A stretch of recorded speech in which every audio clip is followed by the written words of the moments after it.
हाँ तो good morning बच्चों। देखिए आज हम लोग पढ़ेंगे संगत कोण एवं एकांतर कोण।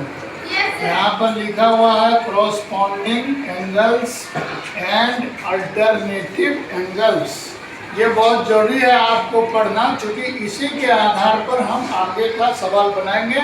हमारा आज का एक्सरसाइज है 13.2 और क्लास 7 का है ना। इसके बाद आप उसको बनाएंगे।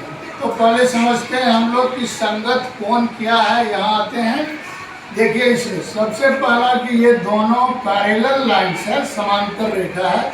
समांतर रेखा हम उसको बोलते हैं जो आपस में कहीं पर नहीं मिलती है। हम कितना भी दूर दूर बढ़ा लें, इसीलिए दो तरफ देखिए यहाँ एरो है, ये कितना भी दूर बढ़ा लें लेकिन ये आपस में नहीं मिलती है। तो दो समांतर रेखा को जब एक तिर्यक रेखा काटती है तो इस प्रकार देखिए यहाँ 1 2 3 4, इधर भी 1 2 3 4, ये 8 कोण बना है ना। जहाँ काटती है उस पॉइंट पर आते। तो आपको समझना है कि इसमें संगत कोण कौन हुआ, जो हमारा यहाँ क्रॉसपॉन्डिंग एंगल्स है वो कौन हुआ। तो देखिए अब मेरे हाथ तरफ एक और इसी डायरेक्शन में आप देखिए, जैसे यहाँ बना हुआ है इस पैरेलल, इस लाइन एल के ऊपर में कोण एक जिस पोजीशन में बना है उसी पोजीशन में यहाँ 3 बना। ऐसे देखिए ये समझना आपको, ये एम पर जो 3 का सिचुएशन है वही सिचुएशन 1 का है। तो ये दोनों आपस में कहलाते हैं संगत कोण, क्रॉसपॉन्डिंग एंगल, और ये बराबर होते हैं। ठीक है, यदि ये 60 होगा तो ये भी 60 होगा, यदि ये 30 होगा तो ये भी 30 होगा। तो यही पोजीशन आपको समझना है। फिर 2 का पोजीशन आप देखिए, एल के नीचे बना हुआ है और राइट साइड बना हुआ है इस रेखा का। तो यहाँ पर देखिए आकर के 2, उसी तरह से यहाँ पोजीशन है 4 का। तो 2 और 4 जो है ये भी बराबर है आपस में। ठीक है, तो यही आपका क्रॉसपॉन्डेंस हो गया। यहाँ हमने इसको एक अलग चिन्ह साइन से दिखाया आपको कि देखिए यहाँ डबल लाइन दे दी है कि ये कोण इसके बराबर होंगे। ठीक उसी तरह से यहाँ पर यदि हम ये कोण लेंगे तो ये इसके बराबर होंगे। ऐसे जो ये कोण है हमारे, ये कहलाते हैं क्या, संगत कोण। क्या कहलाते हैं? संगत कोण। संगत कोण।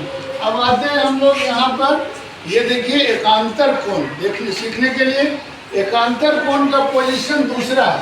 फिर वही 2 पैरेलल लाइंस है हमारे पास, एल और एम, इसको P मान लेते हैं। देखिए तो 2 समांतर रेखा को फिर एक तिर्यक रेखा काट रही है, और ये जो सिचुएशन में कोण बना है यही देखिए यहाँ 1 2 3 4 ऐसे 4 कोण बना। फिर यहाँ पर भी 4 कोण बना, लेकिन कोण का आप सिचुएशन देखिए। ये जो रेखा हमारा बना हुआ है, इस रेखा का, 1 मिनट, ये स्केल से आप देखिए कि इस रेखा का देख रहे हैं, इस साइड यहाँ कोण बना हुआ है। तो अब हमको इस साइड में आना है, दूसरी साइड देख रहे हैं, ऑपोजिट साइड में। तो 1 का 4, देखिए यहाँ हमने लिखा है 1 का बराबर है कोण 4। क्यों बराबर है? चूंकि ये एकांतर कोण कहलाते हैं। समझ रहे हैं? तो ये हो गया हमारा अल्टरनेटिव एंगल्स, 1 का 4, 2 का 3। देख रहे हैं ये? यस तो ऐसे करके आपको समझना है कि कौन कौन इसमें बराबर होगा।